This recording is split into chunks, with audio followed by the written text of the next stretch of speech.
Shalom, it's your brother Batazar Allah from GMS London Camp. First and foremost, I'd like to say all praise to Yahweh Hashem Yahushai, double honours unto the elders of GMS, the apostles of GMS, and blessings unto the elect brethren around the four winds. Basically wanted to do a quick little sit down on the high holy day that's coming up on this week, Friday the 17th at evening, called the Hanukkah, which is also known as the Festival of Lights, the Feast of Dedication, and it's an 8-day festival, 8-day ceremony, should I say, dedicated to Yahweh Hashem Yahushai, for fighting for us against these damn devils, who at the time was the Greeks, Antiochus Epiphanes IV, against our brethren, our forefathers, Matthias and Judas Maccabees and his four other brothers, man. You know, Simon and Jonan and Jonathan and Eleazar, if I'm not mistaken, man. You know, the Maccabees, you know. That was a great time in history where we fought against our enemies, and the Lord fought with us, and the Lord was with us, and we succeeded against our enemies, man. And we set that high holy day in remembrance of that, credence into the Most High, Yahweh Hashem Yahushai, man, for fighting for us and all that, man, and us gaining back the temple and all that, you know. But that was only for a short amount of time before, certain amount of time before the Greeks came back and, you know, did all their fuckery all over again. But I just wanted to concentrate on the whole fact of the revolts. So I'm going to call this video the Hanukkah and the year of revolts, because obviously the times we're in now is where all hell is going to start breaking loose. You know, all the nations are against each other, and Jake's going to be, you know, Esau's going to come down on Jake's hard, man, especially you 2/3 niggas. But that's the judgment of the Lord. And you niggas are going to have to fight, man. You niggas are going to have to, you're going to have a choice but to fight, man. So your back's going to be against the wall, man, you know. So I just wanted to concentrate on that aspect of the Hanukkah, basically the fact that the Lord fought for us before, and He's going to fight for us again, and He's going to let us take down our enemies, man. You know. So I'm going to read this first scripture, because at the end of the day, you know, we want to get the hell up out of here, man. We don't want to be here, man. You know, the elect anyway, because I know certain so-called brothers want to stay here, man. You know, they think this is the shit, but this ain't the shit, man. This is BS, man. This ain't the kingdom of heaven, man. This place is temple, man. And if you ain't mourning, then basically you ain't in the right spirit, man. If you ain't mourning for the abominations that's done in the midst of, you ain't in the right spirit, and basically you ain't one of the Lord's men, man.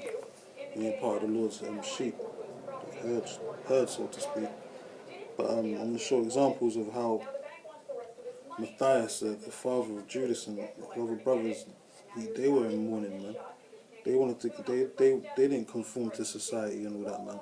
They didn't want to get down with the bullshit that Antiochus was pushing by worshipping his gods and all that. After he just came and defiled the temple, you know, being a little bitch because his business ventures didn't go too well, and the ships of Shittim came up against him and all that. You know, you can read about that in Daniel the 11th chapter, the 30th verse on down, man.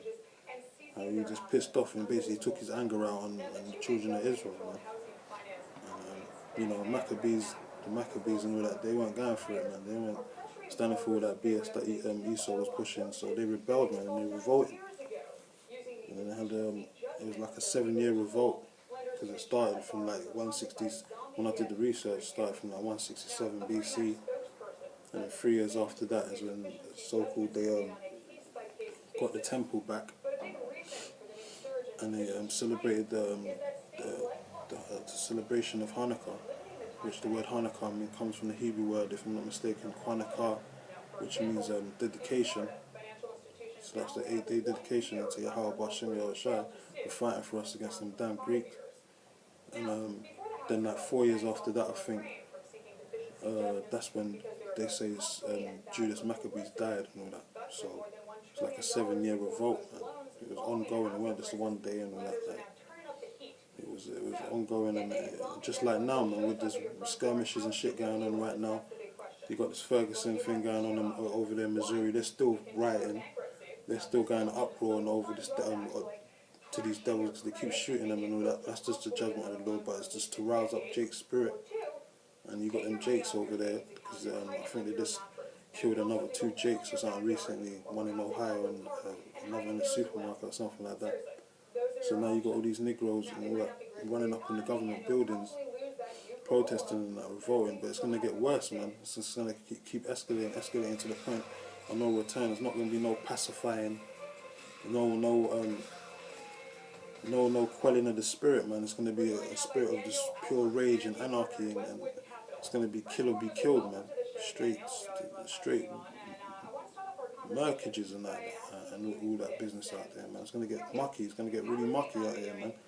And that's the spirit you got to be in, man, because anything can go down at any given time nowadays, man. Because you got Esau passing all these damn laws to quarantine people about this Ebola scare and all that. You know, you got the QCD, which they revised that law, 13295, if I'm not mistaken, and they revised that law for quarantainable, communicable diseases to quarantine people that so-called have flu-like symptoms, which Obama passed. And then you had this new legislation in Connecticut where they're saying they're going to quarantine large groups of people, man. You know, and it can just happen spontaneously. They can just come out, say, yeah, they got another 1,000 people with the Ebola virus. We got to shut down this zone, the state of national emergency, martial law. And it can happen just like that. So, brothers got to be on point, man. You got to be alert at all times, man. Don't get complacent, thinking that this place is going to go on any longer, man. This place is out of here, man. The Lord ain't suffering this place to go on any longer, man. And this devil knows that. That's why he's coming full steam with what he's doing, man. And it's going to escalate to the world war and nuclear missiles and all that, man. And get out of this bitch. But I just wanted to push quickly how Matthias' spirit and how he was going on and how his sons was going on at the time of the Greeks when they was ruling at the time. This is First Maccabees 2 and 14, and then it says, "Then Matthias and his sons rent their clothes and put on sackcloth and mourned very sore." Yeah, man, they're sighing and crying for the abominations, man. You know, they didn't want to conform to what Antiochus was saying, bow down and worship my gods and all that madness, man. They weren't having all that, man. Just like now, you got all these niggas conforming to society. They're pushing all these gay laws and rights, teaching Satanism in schools and all that, primary schools and all this bullshit, man. That's what they want to be pushing. I think there was a story of that in Florida. And the elect, they ain't with that shit, man. Ezekiel 9 and 4, man. The men that are sighing and crying for the abominations, man. Those men have got the same spirit that Matthias and his 5 sons had back then, man. The same spirits now, man. Just like you got them same Greek bastards from back then, they're here now as well, man. You know? But we ain't going to conform, we ain't going to go with that, man. It's going to get to a point where we're going to have to put hands on these devils again, man. And the Lord's going to be with us, man. You know? That's the time we're coming into with these race riots going to start kicking off, man. Revolts and all that. More revolts. More skirmishes and all that, man. More uprisings of the government and that. Insurrections and stuff like that.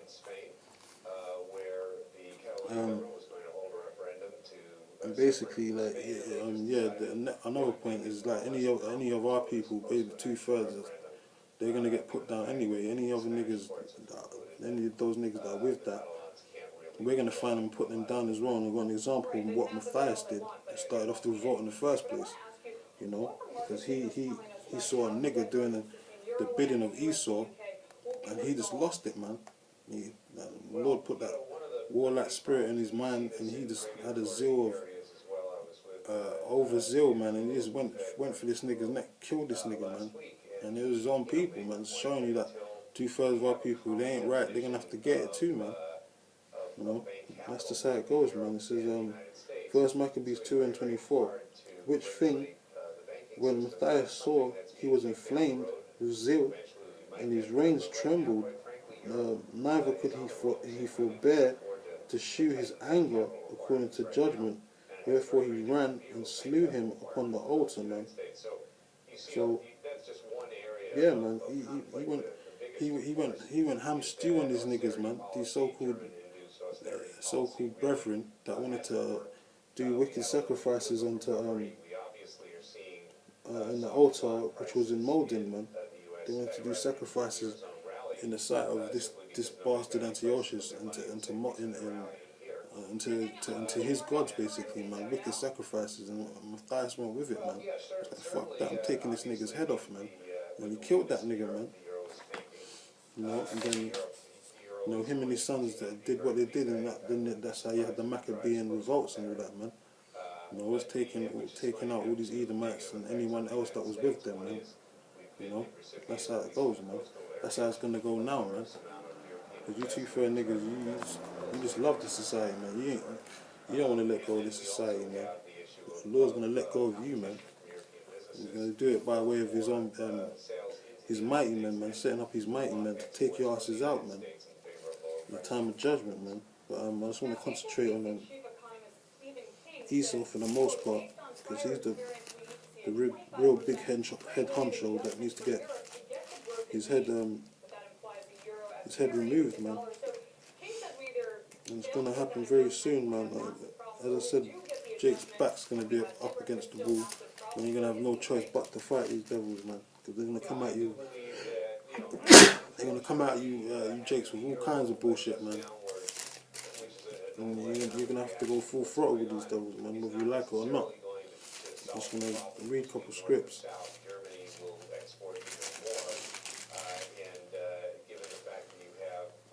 It's Ezekiel 25:14. It said, I will lay my vengeance upon Edom by the hand of my people Israel, and they shall do in Edom according to mine anger and according to my fury, and they shall know my vengeance, saith Yahweh. Saith Yahweh, man.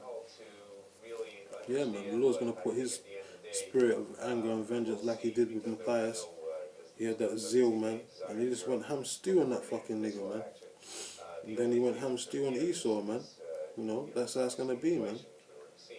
You're going to kill or be killed, man. You got to be in that warlike spirit, that warlike man, and basically that's why I wanted to do the sit down, push that spirit of being on point, man, not being complacent, and just being in that warlike spirit, man.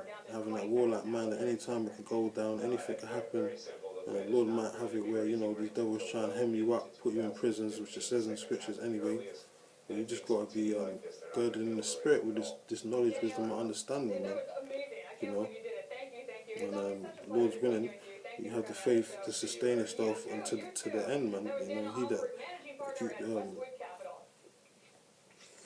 he that endureth from to the end shall be saved at the end of this thing, man. So that's the spirit we got to be in, man. We can't be complacent and, you know, just lollygagging and all that, man. We got to be in that warlike warrior spirit, man. Anything could go down because they keep passing these legislations and all that.